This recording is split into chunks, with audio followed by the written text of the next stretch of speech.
હવેથી દેશમાં વેચાતા દરેક નવા સ્માર્ટફોનમાં સરકારની સાયબર સુરક્ષા એપ સંચાર સાથી ફરજિયાત રીતે પ્રી ઇન્સ્ટોલ કરવી પડશે। કેન્દ્ર સરકારના ટેલિકોમ મંત્રાલયે મોબાઈલ ઉત્પાદક કંપનીઓને ખાનગી રીતે આદેશ આપ્યો છે કે આગામી 3 મહિનામાં દરેક નવા મોબાઈલમાં સંચાર સારથી એપ પ્રી ઇન્સ્ટોલ કરવી પડશે।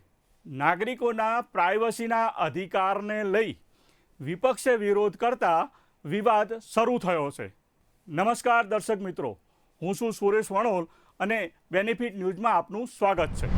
કેન્દ્ર સરકારનું કહેવું છે કે સંચાર સાથી એપ ચોરાયેલા મોબાઈલ અટકાવવા, નકલી IMEI નંબર રોકવા અને ટેલિકોમ ફ્રોડ સામે મહત્વની ભૂમિકા ભજવે છે। જાન્યુઆરીમાં લોન્ચ થયા પછી સંચાર સાથી એપ દ્વારા 7 લાખથી વધુ મોબાઈલ ફરી મેળવાયા છે અને 3 કરોડથી વધુ નકલી કનેક્શન બંધ કરવામાં આવ્યા હોવાનો કેન્દ્ર સરકારે દાવો કર્યો છે।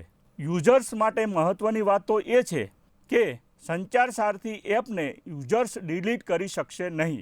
હાલના મોબાઈલમાં સોફ્ટવેર અપડેટ દ્વારા એપ પહોંચાડવામાં આવશે, જ્યારે સરકારના આ નિર્ણય બાદ યુઝર્સની ગોપનીયતા મુદ્દે ચર્ચા શરૂ થઈ છે। ડિજિટલ રાઇટના સમર્થકો આને યુઝર્સની ગોપનીયતા પર ઘા સમાન ગણાવી રહ્યા છે। જોકે વિપક્ષે કેન્દ્ર સરકારના પગલાંને નાગરિકોની નજરદારી વધારતું ખતરનાક પગલું ગણાવ્યું છે।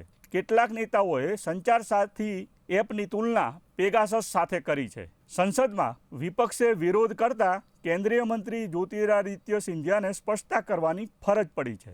તેમણે કહ્યું કે યુઝર ઈચ્છે તો એપ રાખી શકશે અને એપ ડિલીટ પણ કરી શકશે। प्रॉब्लम क्या है कि विपक्ष कुर्सी के नीचे, कुर्सी के पीछे, कुर्सी के लिए मुद्दे ढूंढ रहा है। अब सभी भ्रमों को दूर करना सरकार की जिम्मेदारी है और सारे मुद्दे मैंने आपके समक्ष रख दिए कि आज तक पिछले 2 वर्षों में संचार साथी पोर्टल और संचार साथी ऐप के आधार पर कितनी सुविधा जनता को मिली है, कितना पैसा जनता का बचा है। और ये भी आंकड़े आपके सामने रखते हैं। 1 साल में 2024 में अकेले हमारे देश के अंदर 22,800 करोड़ रुपए के फ्रॉड हुए हैं।